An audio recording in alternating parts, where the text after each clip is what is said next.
નમસ્કાર મિત્રો, આપણે ભણી રહ્યા છે કંડક્ટરના કટકા અંતર્ગત ગુજરાતી વ્યાકરણ ને એમાં ભણવું છે આજે આપણે ધ્વનિ શ્રેણી. બરાબર, ધ્વનિ શ્રેણીની અંદર સ્વર વ્યંજન છે એને ધ્યાનમાં રાખી અને ધ્વનિ શ્રેણી તૈયાર કરવાનું હોય તો આપણે જો આ શબ્દો અહીંયા આપેલા છે એમાં પહેલા અ લેવાનો છે.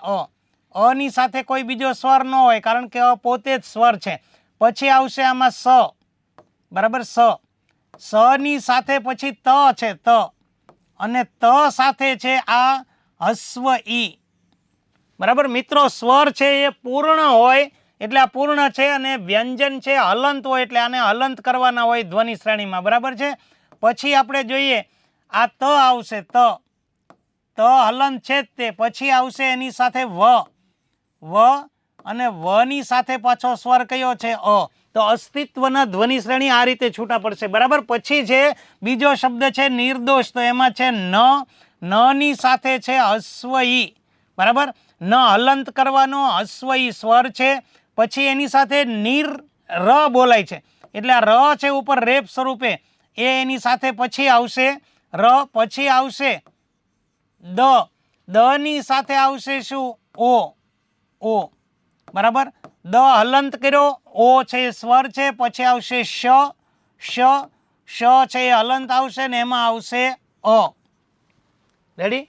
ગુજરાતીના પાઠ્યપુસ્તકની અંદર ધોરણ 10 ના પાઠ્યપુસ્તકની અંદર આમાં શ સાથેનો અ નથી દર્શાવેલો પણ ખરેખર એમાં અ આવે જ તે. ઓકે, આમાં જોજો સ આવે છે, સ ની સાથે આવે છે દીર્ઘ ઉ.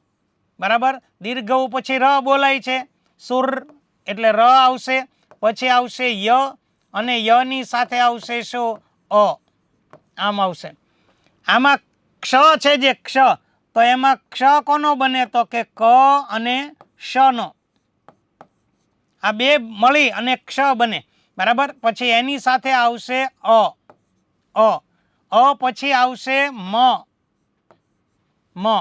સાથે આવશે શું આ સ્વર છે. બરાબર, એટલે આના ધ્વનિ શ્રેણી ક્ષમા છે એમાં 5 ભાઈ ધ્વનિ રહેલા છે. બુભુક્ષુ છે જે આમાં બ ની સાથે હસ્વ ઉ, વળી પાછો બ ની સાથે હસ્વ ઉ છે. પછી ક્ષ આવ્યો, અહીંયા ક્ષ જે છે હતો તો કોનો કર્યો હતો કે ક શ અને અ.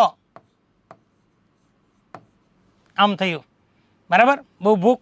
હવે જો અહીંયા બુભુક્ષુ આમ આપેલું હોય બુભુક્ષુ, તો પછી આની સાથે શું આ અ નહીં આવે પણ શું આવશે ઉ આવશે. આમ થશે એટલે બુભુક્ષુ હોય તો આ રીતે એના ધ્વનિ શ્રેણી છૂટા પડશે. પછી જોજો અહીંયા ન ની સાથે હસ્વ ઈ છે, હસ્વ ઈ.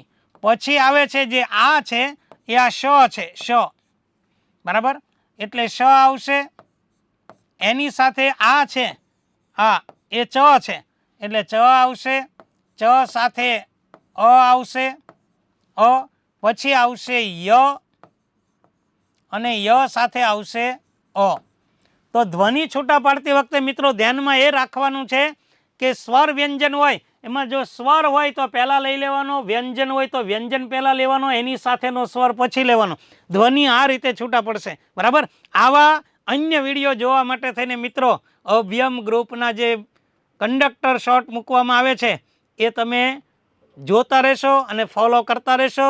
આવજો મિત્રો, જય હિન્દ.